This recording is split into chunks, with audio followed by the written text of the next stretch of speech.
Welcome back, everyone.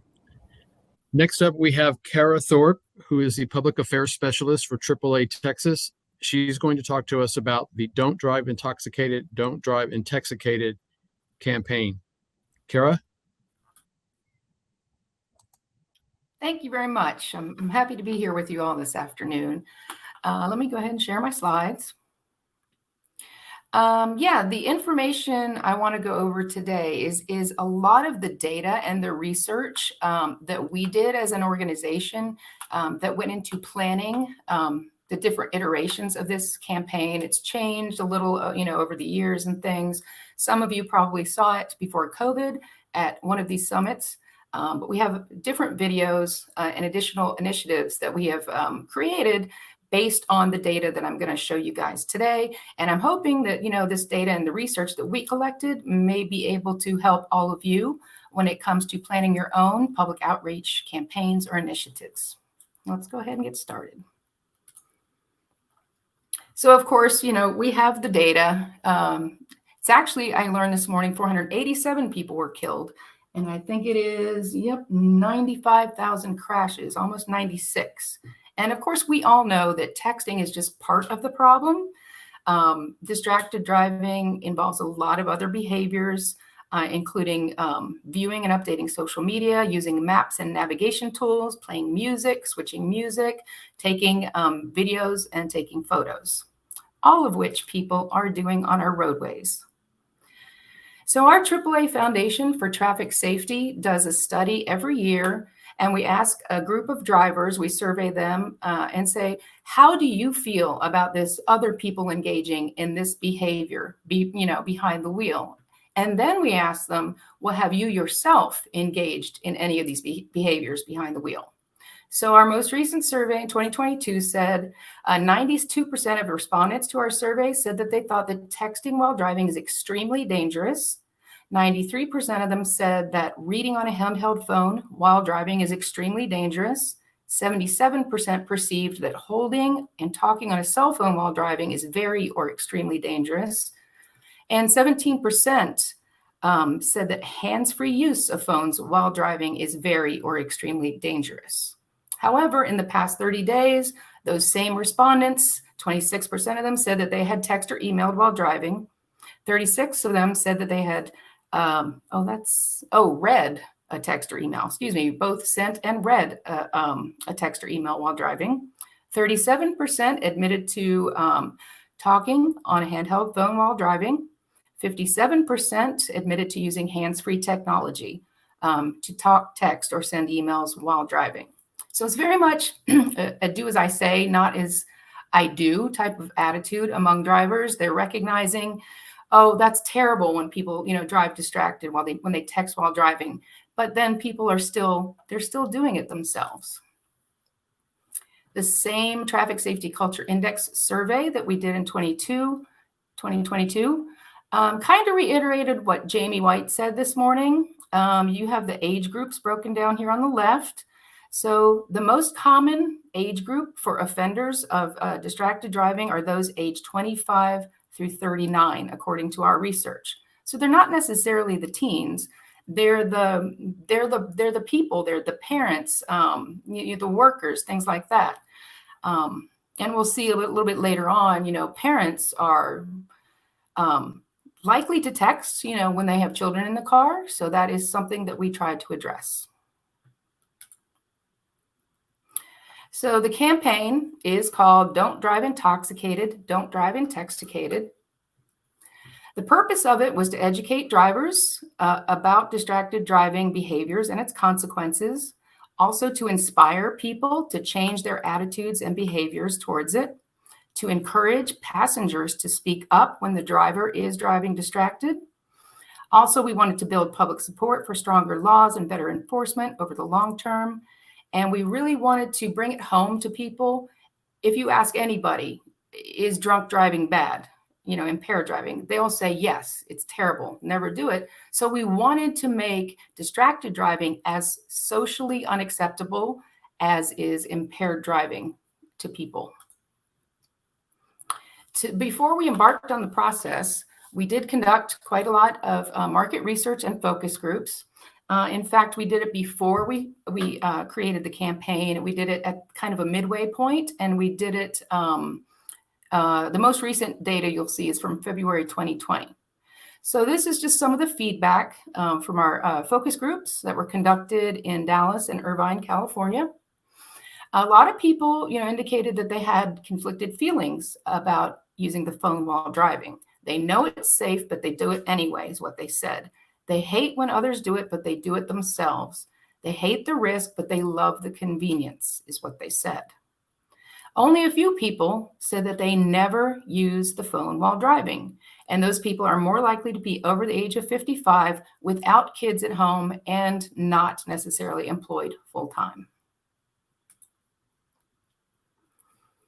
So the market research with the focus groups found that the Intoxicated initiative is highly effective and likely to change behavior. The word intoxicated had some impact on every focus group participant. Most said the PSA, which I'll show you the PSAs in a minute, would likely change their behavior.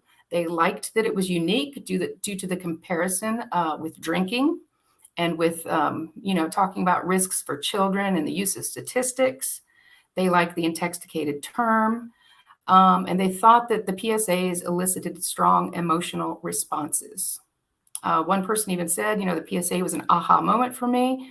It was convincing and a shift in the narrative. So I'm going to go ahead and show you the original PSA, and I will show you the additional iterations that we have completed since.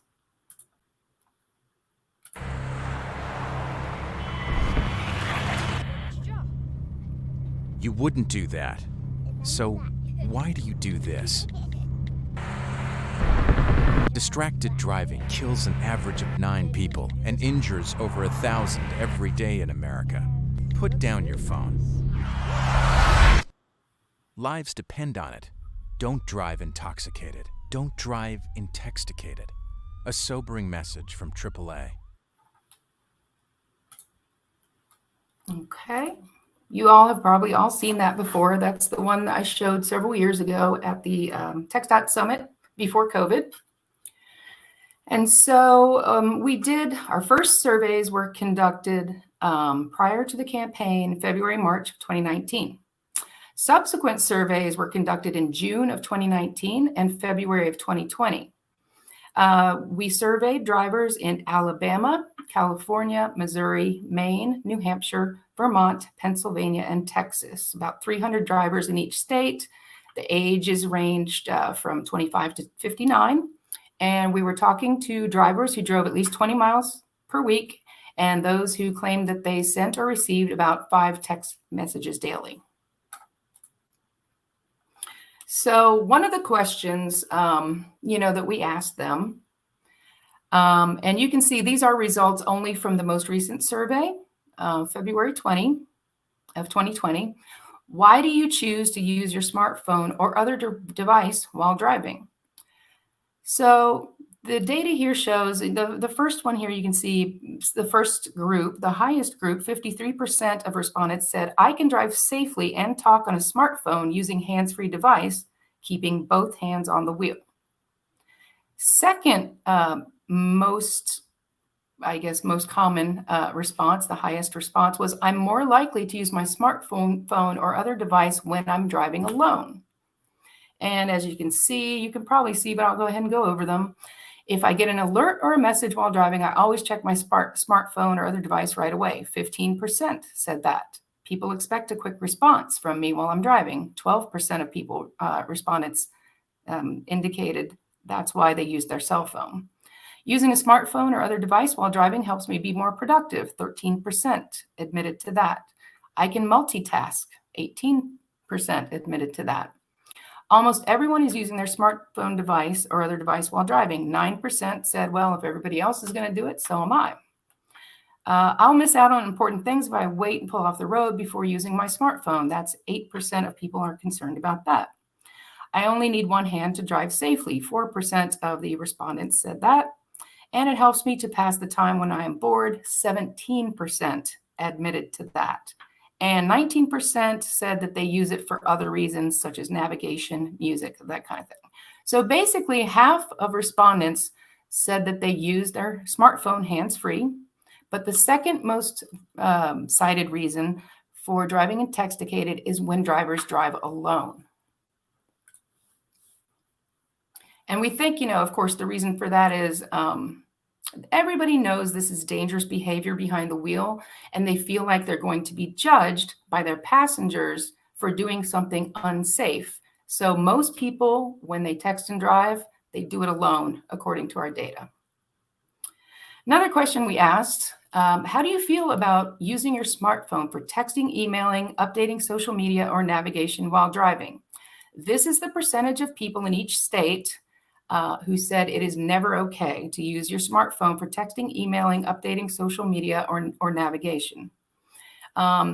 California here is on the left, then there's Alabama, Missouri, NNE are those New England states that I mentioned earlier. That's Maine, Vermont, and New Hampshire, Pennsylvania, and of course here in red at the very right, I have Texas numbers. So in the gray, that 47%, those were the responses from our first survey in February, March 2019. Then in black, we have the responses from the June 2019 survey, and in blue, the responses from the February 2020 survey. So we didn't, we didn't really see much of an increase in people indicating that it is never okay to use your smartphone while you're driving, unfortunately. Another question we asked, what is the number one reason you choose not to use your smartphone or other device while driving? And this is among those who already said they never use their smartphone while driving. And the number one reason, 50% of respondents here at the very end in Texas, I've got it highlighted in red, they said the reason they choose not to use their smartphone, and again, these are people who already said they wouldn't use their smartphone while driving, is because they are concerned for their own safety and that of passengers. 15% said, I don't want to crash. 11% because it's illegal. 17% said because it's the right thing to do. 5% are concerned about other drivers' safety. 1% didn't want a ticket, and 1% were concerned about pedestrians on the road. So we took this information where the respondents indicated, pretty strongly that they don't want to, text and drive when there's others in the car because it's dangerous. So we took that sentiment basically, and we created our second PSA called the Solo Driver Game Day PSA.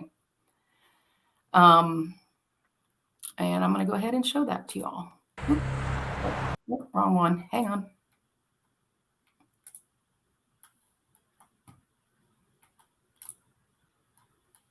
Great game. Yes. Hey, are you good to drive? Unlike you, I've had a few, so I got a ride share. Good call. Hey, see you Thursday. See you, buddy.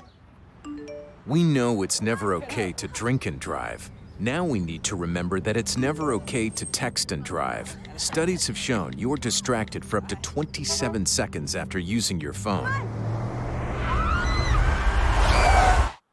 Don't drive intoxicated. Don't drive intoxicated. A sobering message from AAA.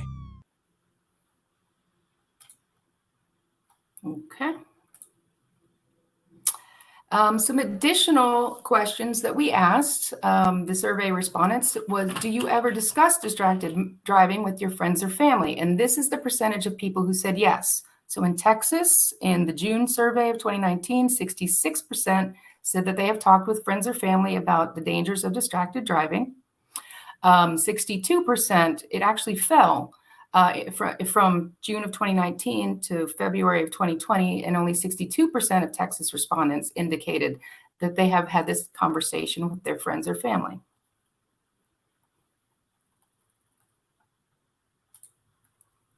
We asked them, how do you feel about using your smartphone while driving when children are present in the vehicle? And this is the percentage of people who said it is never okay to drive distracted with children in the car. We had a little bit of an uptick here in Texas from 43%. This time, the June 2019 survey is color-coded in red. and February 2020 is still in blue. So we actually did have an uptick, a possible, behavior change, or at least a sentiment change among Texas drivers, indicating, so 47% most recently said that it is not okay to drive distracted when there's children in the car. Based on this data, we created our third PSA. It was based on the fact that overall 72% of respondents across all markets that we surveyed said that it's never okay to use a smartphone while driving when children are present in the vehicle. And we also found in the data that those who are aged 40 to 59 were most likely to endorse this concept more frequently than the younger respondents. So let me go ahead and play this one for you.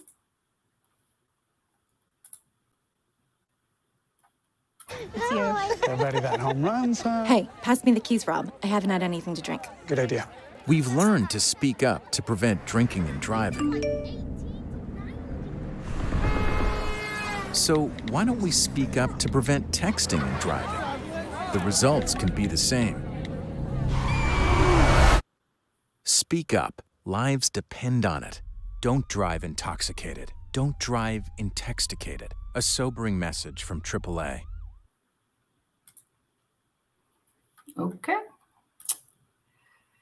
And I'm just including some data here that, that came out of our surveys, of course, that may be helpful for, planning your own campaigns here, in Texas, public outreach campaigns. And of course, you're all welcome to utilize these PSAs in your outreach as well. I have the website. I'll show it to you in the very last slide. So we asked, this is strictly just Texas data now. We said, Texas has a law regarding distracted driving. Which of the following behaviors does it prohibit? So we're trying to figure out what the public knows about this law. Well, 74% most recently in the most recent survey indicated that they knew that you couldn't text and drive under the new law.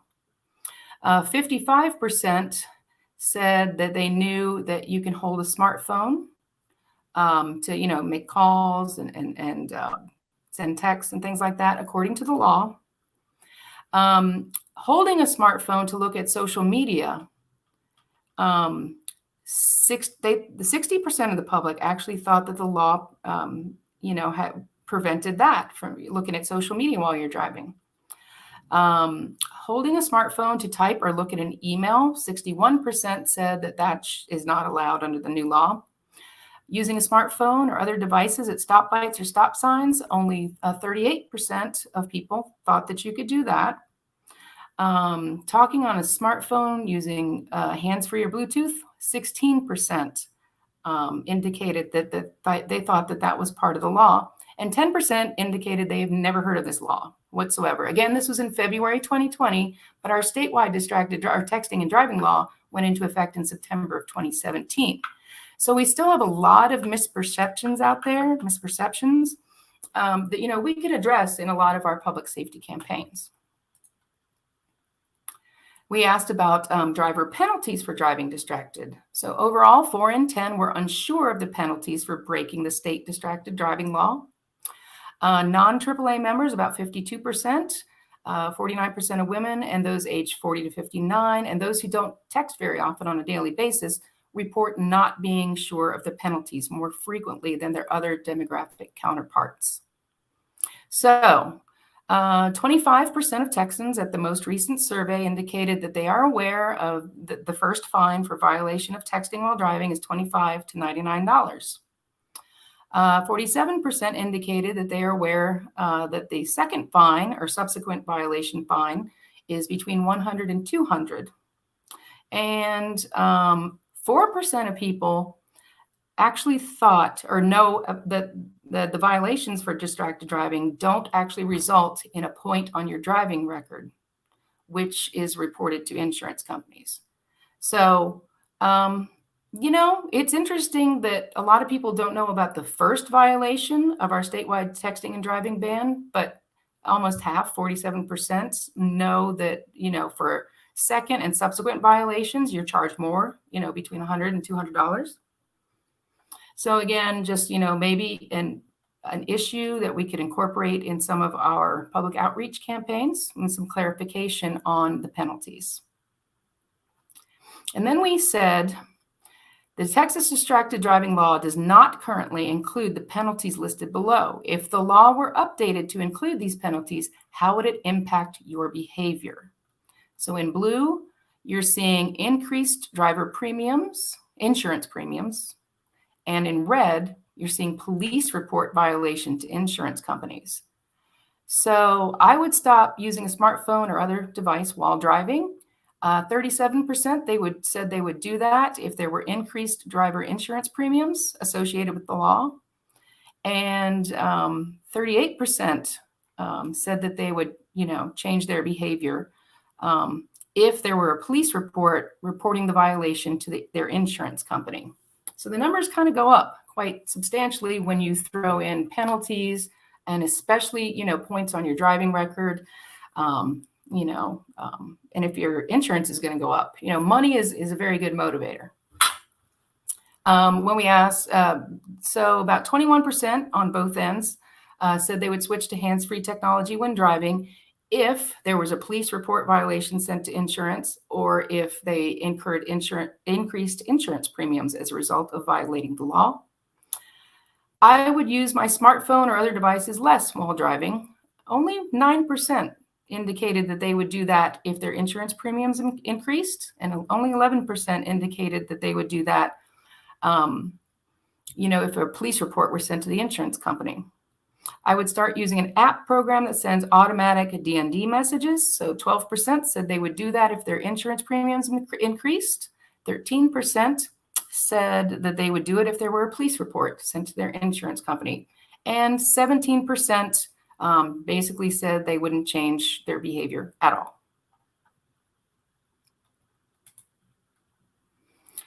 So then we asked if Texas had a new hands-free distracted driving law that prohibited drivers from holding and using their smartphone while driving, which of the following would you support? According to our most recent survey in February 2020, 58% of respondents indicated that the law, if there were a law requiring hands-free technology only, they would support it. And that's up over 55% from the previous survey in June of 2019. 31% indicated that they would, that the law, if there were a law that allows the driver to make a call and talk on a smartphone using only hands-free technology, only when it's an emergency, 31% said that they would get behind that. That's actually a drop from the previous survey in June of 2019, where 33% indicated they would do so. And about 11% of people overall, just it wouldn't change their behavior, nothing would change.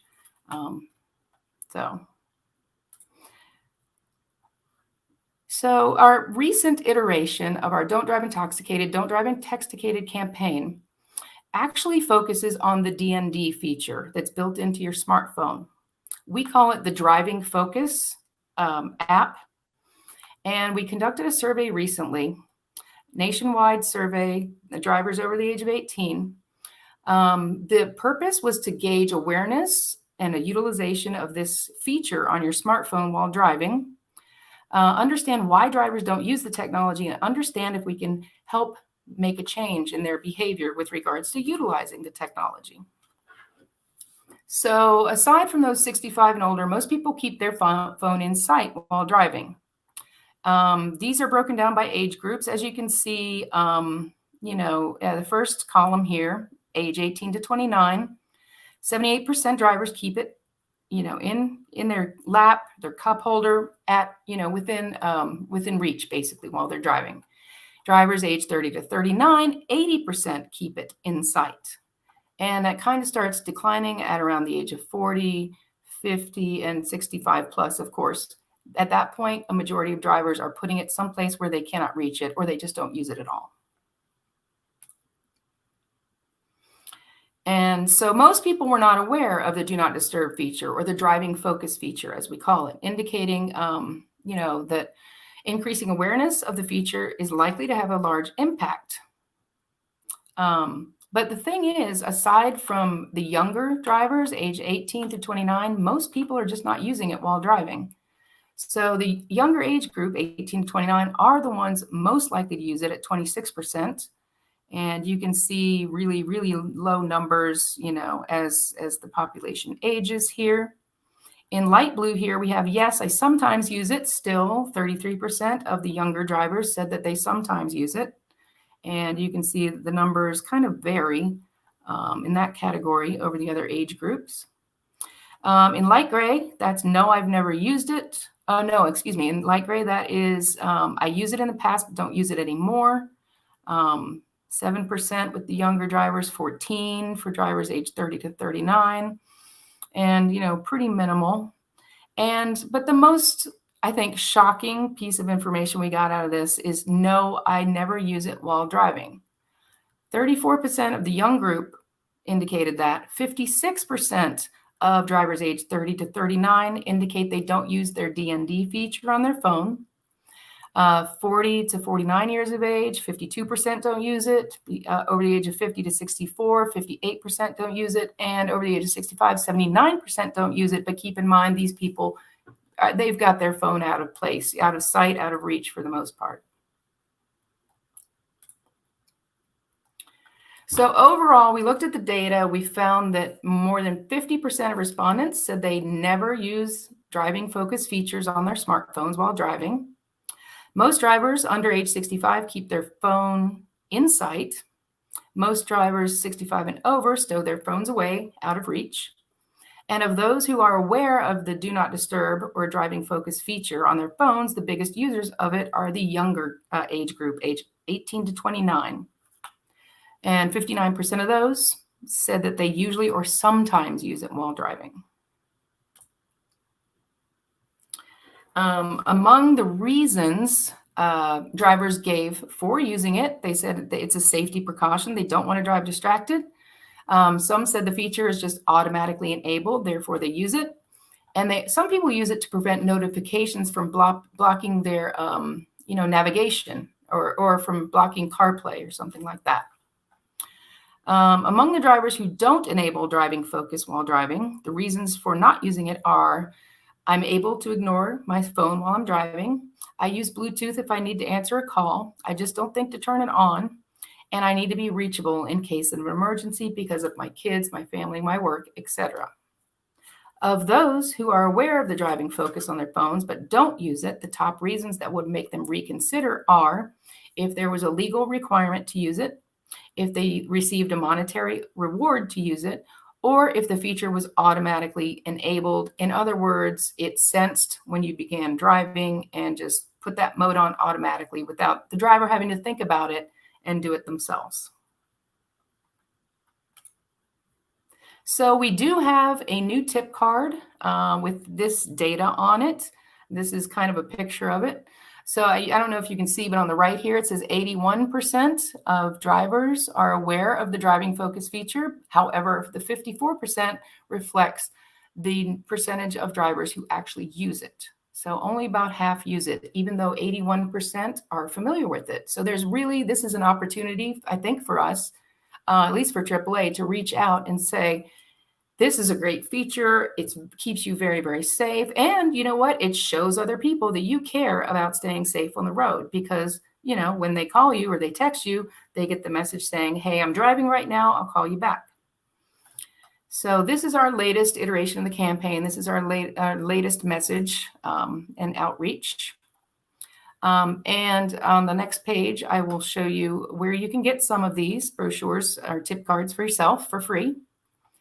But just in closing, I just want to say that there are definitely some opportunities based on the sentiment that we collected from these surveys that still exist for public awareness and education. Number one, we need to teach school-age children to speak up to their parents or caregivers if they're engaging in distracted driving. We need to teach parents about the dangers posed by distracted driving with children in the car.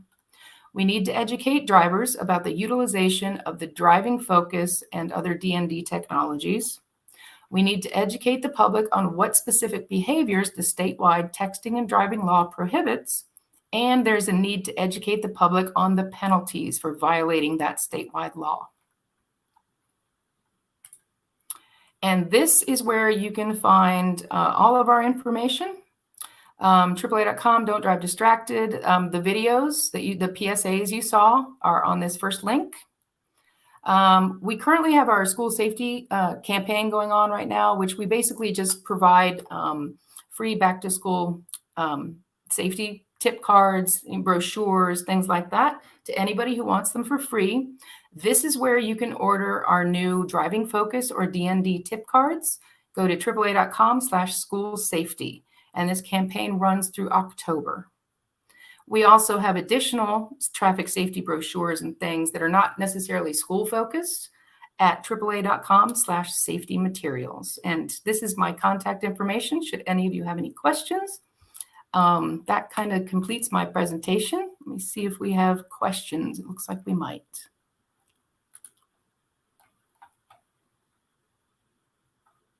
What is the total number of points you can have on your driving record before it's revoked or suspended? I don't actually know that off the top of my head. Does anybody else know the answer to that? Maybe you could put it in the chat. Someone on this summit might know the answer to that. I can look it up and get it to you.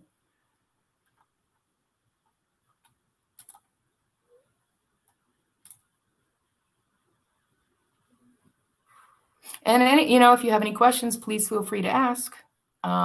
Michael Taryn, I will get that information to you as soon as I can.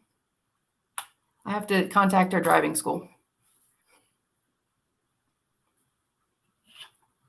Important work being done by AAA Texas. We thank you. Next up, we have, please help me welcome Commander Tom Sloan with the Investigations Division of the Round Rock Police Department for his take on how social media can be used to engage the community and be an effective tool in the fight against distracted driving. Tom?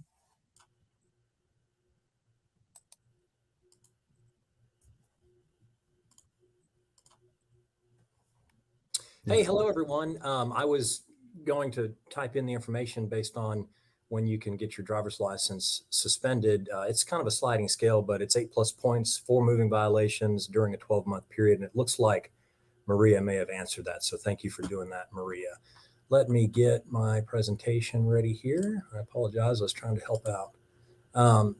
Yes, thank you, everybody, for having me on. I look forward to presenting. Bravo, Kara, for the driving while intoxicated in AAA. I really think that is very catchy and very clever. So I know my presentation is titled Law Enforcement Reducing Distracted Driving Through Community Engagement. It can also be titled New Ways of Addressing Old Problems in Traffic Safety. And I say that for the reason that most of what law enforcement does is handling the same old problems.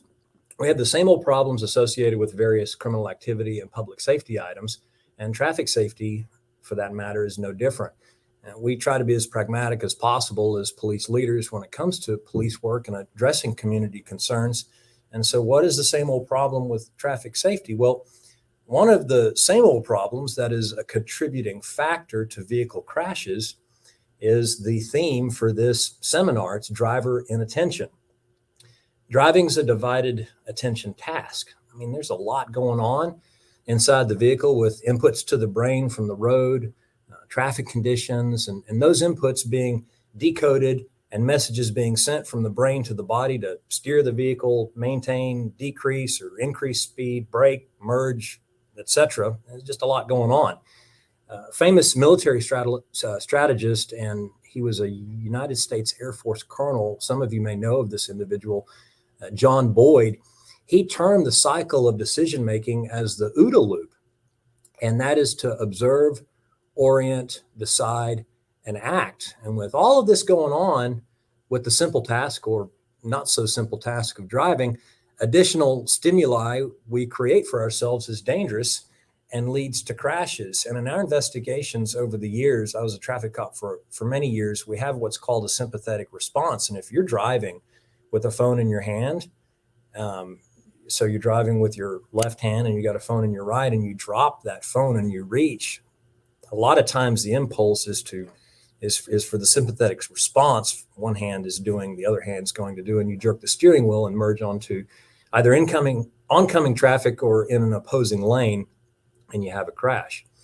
So during my presentation, I'm going to explain why distracted driving is so dangerous and how we've applied some innovative ways to reduce vehicle crashes by calling attention to distracted driving, texting and driving while intoxicated. I love that, Kara. That is fantastic.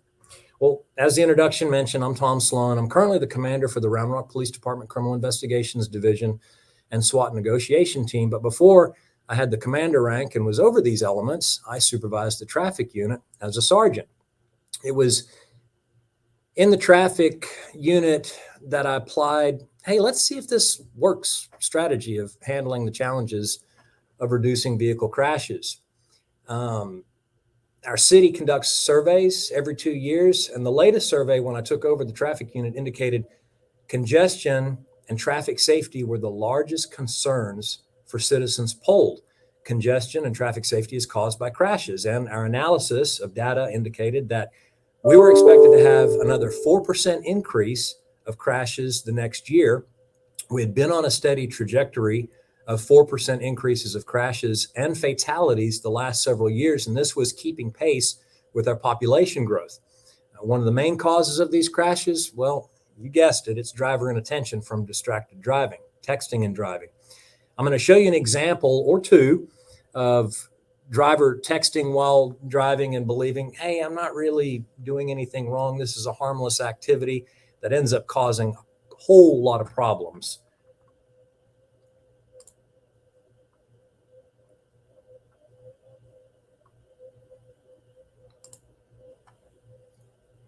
So if you can, I don't know if you can see my cursor here, but over to the top right-hand corner of the screen, I'm going to play the video. I want you to pay close attention to that area and the area from moving left to right. So you're going to see a vehicle move into the frame of the screen from the left, and it's going to roll to the right. This is a driver texting and driving, and what happens was pretty fantastic as far as, oh my gosh, I don't even think that's possible if you could recreate that in a movie set. But this was texting and driving and a sympathetic response because the phone was dropped.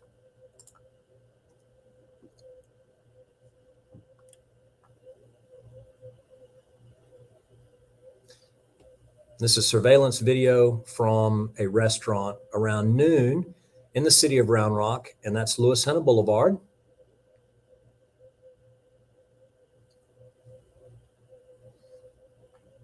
So a lot of traffic going on, and that was really a bad crash. That's complete. I mean, you know, if you're texting and driving, it's completely preventable. And I'll play it just one more time.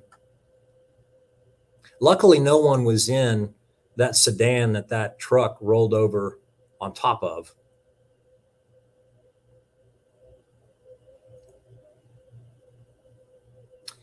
And the driver, he ends up sustaining non-life-threatening injuries and was able to get out of the vehicle and stumble off and go lay in the greenbelt there. And we summoned medical aid for him.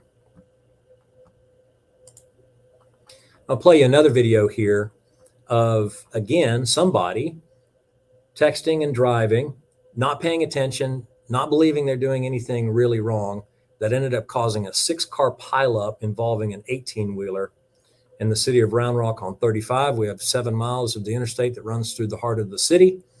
And whenever we have a significant crash that blocks traffic, backs up traffic, reroutes traffic, AAA did a fantastic study on this. We're all paying for that with the increase of goods and services because of the slowdown of commerce. This is dash cam video from an 18-wheeler going northbound on the Interstate 35.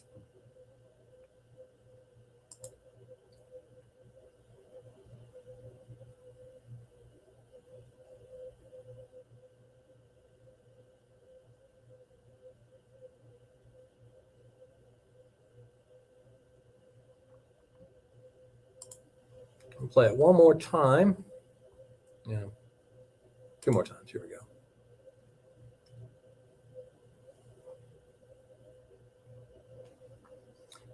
So you see the dash cam video there and what took place. That large silver, there we That large silver SUV that was in the inside lane going northbound, the driver was texting and driving and did not realize that he was about to have a rear end style collision, and looked up just in time to realize, oh my goodness, I'm about to hit somebody, and quickly merged and hit the 18-wheeler that is much heavier. And so the 18-wheeler wins that one. That turned out to be a 6-car pileup. All northbound lanes shut down for well over 2 hours while we get first responders out there to reroute traffic, close the roadway down, clean up the roadway, get EMS out there, hauling people off to the hospital. Just what a mess that could be completely avoided.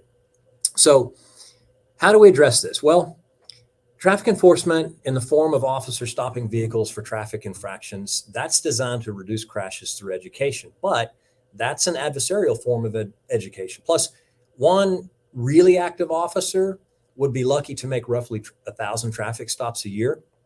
And so I just started asking the question, how can we educate more people and do so in a more positive learning environment? Adult learners, those are the majority of people who are driving vehicles, right? And what AAA indicated is it's people my age who are the biggest culprits.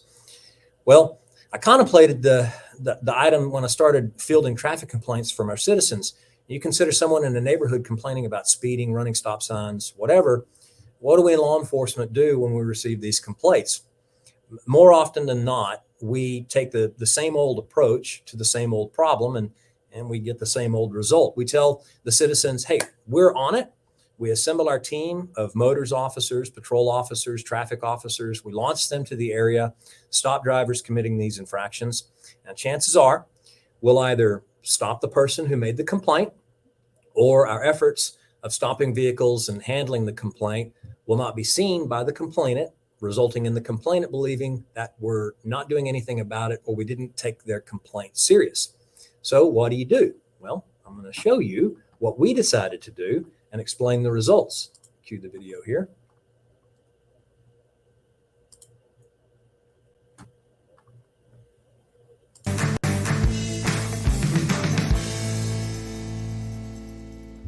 Hey there, folks. I'm Sergeant Tom Sloan with the Round Rock Police Department Traffic Unit with another episode of Tom's Traffic Tips. We've probably all been there before. You're driving along, being safe, watching the road, and then that familiar, inviting, and very tempting tone sounds. Someone sent you a text message, but before you answer, consider the risks. Statistics suggest a car crash is 23 more times likely to occur if a driver is texting while driving, and 1 in 5 crashes involves driver distraction. That's according to the Texas Department of Transportation. This is why Texas Transportation Code 545-4251, use of portable wireless communication device for electronic messaging, went into effect September 1st. The new law says an operator commits an offense if the operator uses a portable wireless communication device to read, write, or send an electronic message while operating a motor vehicle unless the vehicle is stopped. Police will be looking for drivers breaking this law. Be safe. Avoid the temptation to text and drive. It can wait. Your safety cannot. Don't risk your safety or your money on fines for texting while driving.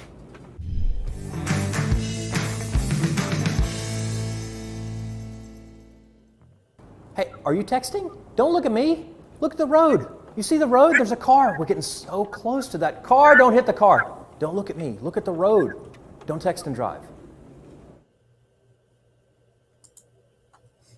And I've got 2 more of these videos to play just to show the emphasis of how we can take a traffic complaint or a new law. In this case, that was when texting and driving started. That law was passed, and we started to try and educate the public, and we were looking to educate more of the public and do it in a way that it's preventative education as opposed to catching folks doing it and then saying, hey, there's been a new law. We pushed it out on social media. So 2 more videos.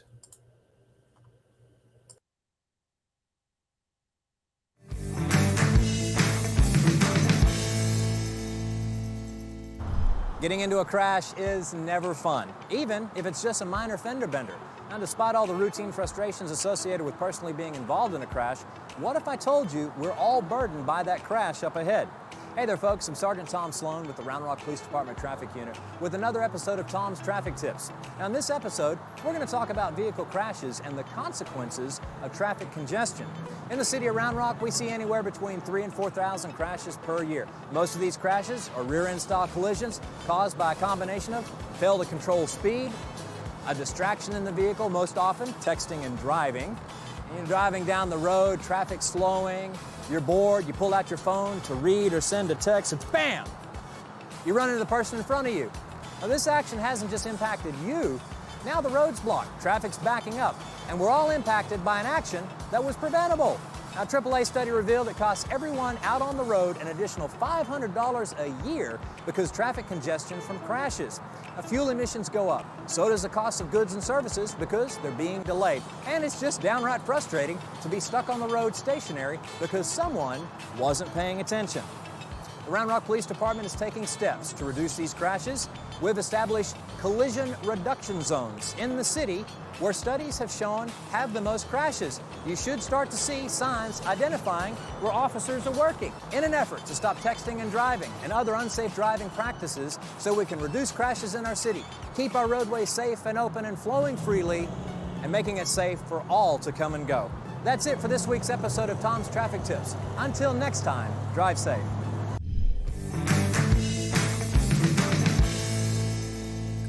I'll play one more video and I'll go back into the narrative of my presentation. This video has to do with back to school and school buses loading and unloading and just re-educating the public of you can't pass a school bus when there's a median. You can when there's a median or some kind of blockade there, and just it's that educational piece. But I thought it would be appropriate to include it in this presentation because a lot of our children are threatened by distractions in vehicles, texting and driving. And there were some videos in the previous presentation that showed if you're not paying attention, you're going to hit somebody in a crosswalk.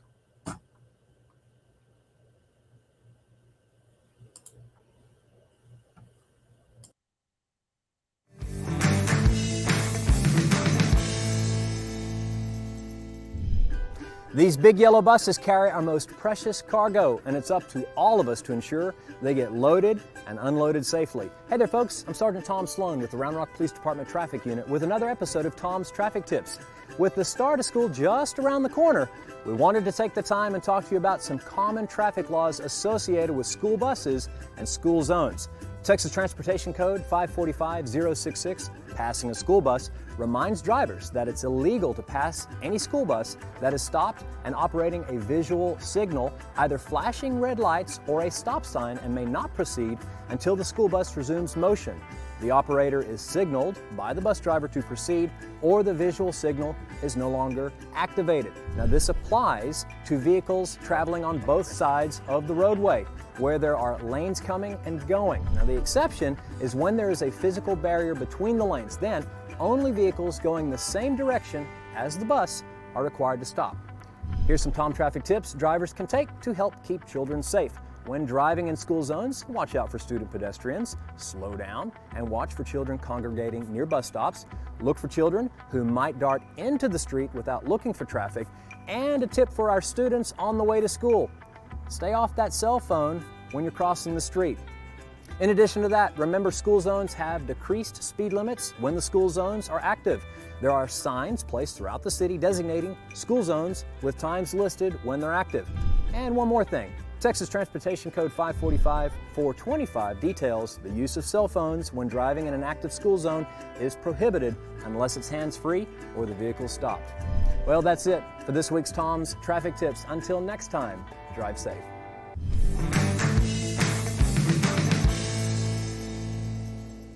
And that's going to be it for the videos. Now, before I go any further, I must make a point of stating that while this was my idea, Tom's Traffic Tips, I had a very supportive chain of command all the way up to our Chief of Police, Chief Alan J. Banks. He allowed me to try this out. I'm so happy he did because it was wildly successful.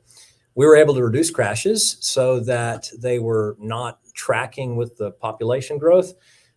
But perhaps the most positive result we got from Tom's Traffic Tips was the community engagement piece. We were able to reach thousands in minutes for education. It's evergreen on content, meaning we made 40 episodes, which can be continuously recycled depending on the time of year, the type of complaint. If texting and driving and distractions in vehicles are starting to trend again, consider back to school, passing buses in school zones, and the people who made the complaints actually see that we're doing something about it. They get a feeling of personalized service from their PD, that their concerns matter a lot, and we're doing something about it. And that fostered an environment where people would come forward with their complaints, questions, concerns. We actually had a lot of folks ask on our various social media platforms questions about traffic laws. And we were able to engage in communication on the public platform where others could see it and read it and engage the department themselves. Plus, we became a sort of news outlet for our community. Our public affairs folks who are in the presentation will appreciate when you can become a news source. Traffic congestions, updates on neighborhood items helped with media because the media wasn't calling about it. They were getting the information direct from social media source, and our citizens were getting the information from social media sources as well. Now, if you're an agency interested in doing something similar, highly recommend this traffic safety initiative. It doesn't take much. You just need a dork like me who's comfortable on the camera and a smartphone and some basic free editing software that's available. I mean, there are teenagers making college quality media presentations with apps available. Law enforcement can do it as well. In conclusion, the initiative worked, but there's a strong emphasis on but here. This needs to be in conjunction with traffic enforcement. There still needs to be an enforcement arm when addressing traffic safety. There's lives at stake, and without the enforcement piece, the playful education piece won't really be a standalone. They need to be meshed together. And that's it for my presentation. I'm welcome any questions, and I'll look over here in the public chat to see if any questions come in. Otherwise, it's been an absolute pleasure. Everyone, thank you for tuning in and allowing me to present.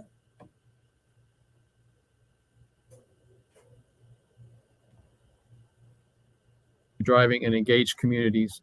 Hopefully this has inspired others to follow your lead. Thank you. Thank you, Michael. Just one last reminder to everybody that we'd like to get your feedback on the summit by filling out the evaluation. Again, the evaluation can be found in the attendee lounge.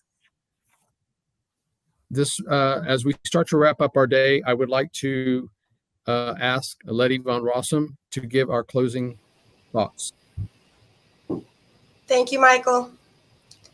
And thank you all of you for joining us today. It's going to take everyone working together to reduce the number of distracted driving related crashes in our state. A distracted driving related crash can happen anywhere at any time to anyone. It only takes a moment for someone to look at their phone or radio and lose track of what's happening on the road in front of them. That instant can have dangerous, even tragic consequences. Sending or reading a text takes your eyes off the road for an average of nearly 5 seconds. If you're traveling at 55 miles an hour, that's like driving the length of an entire football field with your eyes closed. That's not only a risk that's not worth taking, but it's illegal in Texas. The latest research shows that regardless of whether you use voice-to-text program, a hands-free device, or a handheld one, the distraction will still affect your driving for up to 45 seconds after you've stopped that activity. So as we leave the conference today and go about our daily lives, let's all be more focused on when we are behind the wheel. Distracted driving ranked second on the list of contributing factors cited in traffic crashes occurring in 2022. Even so, all of our efforts are making a difference. People are starting to recognize the dangers of distracted driving. We regularly hear about people walking up to our outreach teams at events and sharing stories about friends and family members impacted by distracted drivers. As we heard from all of our speakers today, distracted driving is a complex and challenging problem that takes many forms. We hope that today has inspired you with a renewed commitment and practical ideas to convince drivers to give driving their full attention when they're behind the wheel. Please share what you know and what you've learned today. That includes talking to families, friends, and coworkers. People have different opinions about what works and what doesn't work, and how to get drivers to avoid distractions. The important thing is for all of us to work together to make safe driving a top priority and to continue focusing on the issues surrounding distracted driving. Thousands of lives depend on it. Before you leave, please take a moment to visit the attendee lounge, click on the Summit Evaluation button, and give us your thoughts on the information you heard today. Thank you again for spending your day with us, and thank you to our supporters and all of the staff who worked very hard to make this summit possible. Safe travels.